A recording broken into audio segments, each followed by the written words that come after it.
What are my thoughts about volunteering? I never thought I would be working with hospice. And even when I did start working with hospice, I didn't think it was going to be that difficult. But dealing with the dying is a very, very strong emotional thing. It was not an easy thing to do, especially being surrounded by so many family members and just the uncertainty of a lot of these things that were happening to their family. A lot of questions being asked.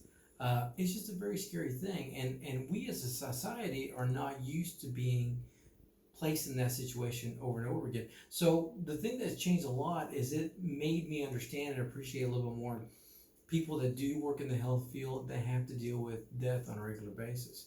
So I learned that these people really do suffer a lot from just what they call compassionate exhaustion. They see death every day, and after a while, it just really makes you just tired, and it's exhausting to see so much death, especially in a place like a hospice house. Um, the way I equate what I saw in volunteering and how it relates to the social problem textbook and the social psychology textbook is that with the social problem textbook, of course, the explanation is we should really get involved more deeper through the volunteering basis so we can understand different things at a different level. As far as the social psychology textbook, it was very enlightening that we saw a lot of things, or at least I saw a lot of things when I was volunteering that affected people because of their social situation, which in this case was death. And they changed and they acted different between the time that they first got there, as they were a little bit relaxed, and then whenever the patient actually died. As far as the staff and clients, well, the sad thing about it is that there's no change in clients. Most people that come to hospice, when they come, they are within the last 3 or 4 days of life. Many times they're in comas. Um, it's very interesting when I went to talk to them because they do encourage us to talk to the people even though they're in a coma. Many times they would acknowledge that we're there. Sometimes it wasn't a grunt, sometimes it wasn't a small move, and the family members were really encouraged by that. I never saw anyone bounce back while I was there, so it was nice that they felt a little bit better about me being there and getting those responses out of their loved one. As far as the staff's concerned, it takes a while for them to warm up because they get so many volunteers that come, they leave, they're not there. But once they do warm up to you, it's a really nice situation because we're pretty much all in the foxhole together, and it's just a really difficult thing to be through, and it's good to actually be with people that are actually seeing the same thing as you are. As far as being appreciated, yes, I was very appreciated. They were all very kind.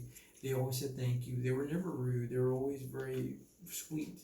So I felt very, very appreciated there. As far as me continuing is concerned, I have partnered up with a chaplain there, and he's been mentoring me, and he's encouraged me to keep on coming back. He calls me whenever there's a family that can't speak English, and I go in and I help them because I am bilingual. So yeah, I continue. I would like to keep continuing, and they've offered for me to do that. As far as other opportunities are concerned, I'm open to anything.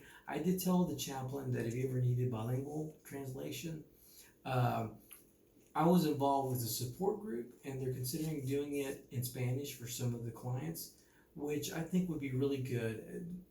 Dealing with grief is a very difficult thing, and sometimes just talking among other people that just went through the same thing helps the passage a little bit better.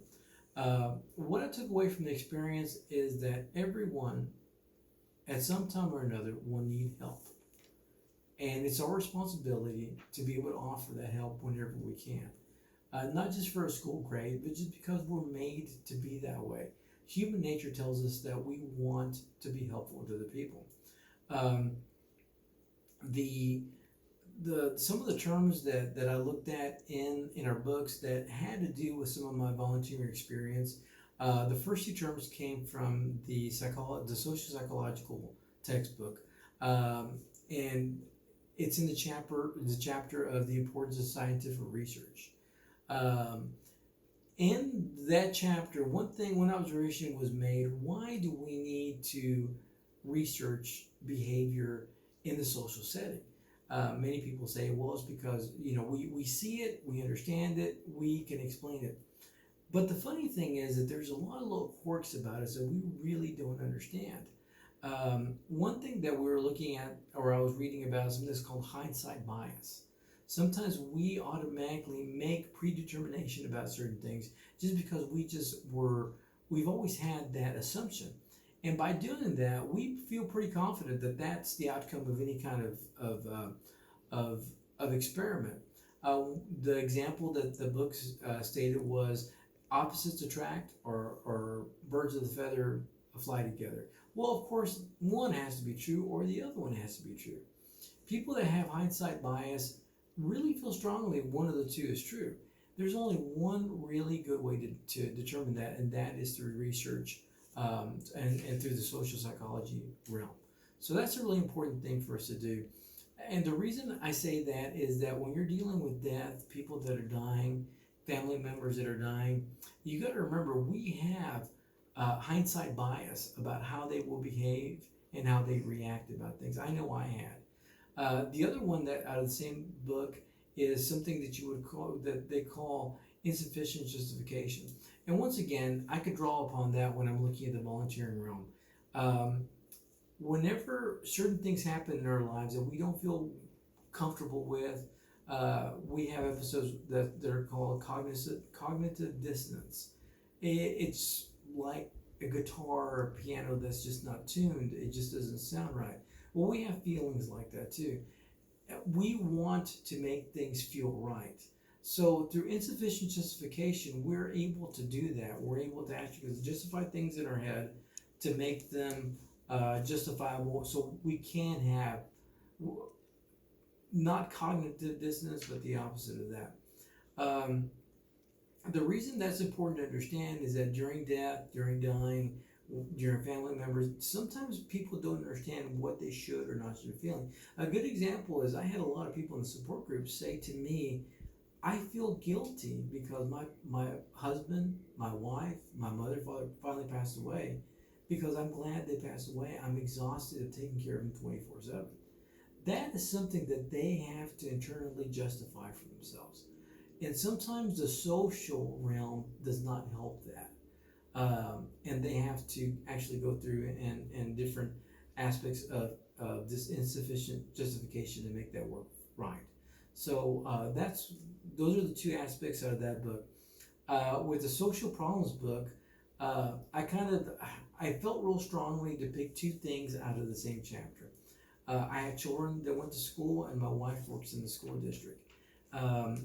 Two of the main problems that I've seen that's been really impactful to what I see are two different things that are listed in the book. One is called No Child Left Behind. I've seen this in a youth group that I lead. I see this in the schools that are around. One of the problems you have with no child left behind is that you pretty much pass children to the next grade or next level, whether they should be passed or not, because that's what's the mandate is. Even at a certain age, if you do not pass, they will try to get you out of high school one way or the other. The other term that I found was standardized testing. Standardized testing has just been a very interesting thing to see, because what happens is that children are taught for the tests. They're not taught for anything else. If it's not on the test, they're not going to be taught. The time and efforts that teachers used to have a long time ago, when they used to just teach from the heart and they would teach whatever they knew was essential to get by, have long gone. Kids are pretty much just repetitively taught the same thing over and over and over again. Once a child learns two times two, they'll learn it until they're sick, because that's all they need to know. They won't teach them anything else. And in fact, sometimes I've seen that these children don't even figure out how they came about with the 2x2, but just to memorize the 2x2. So that's really not teaching. It's more like making people memorize things. So that's something that I think is a really important thing to think about, and that was in the second book. So thank you very much for your time.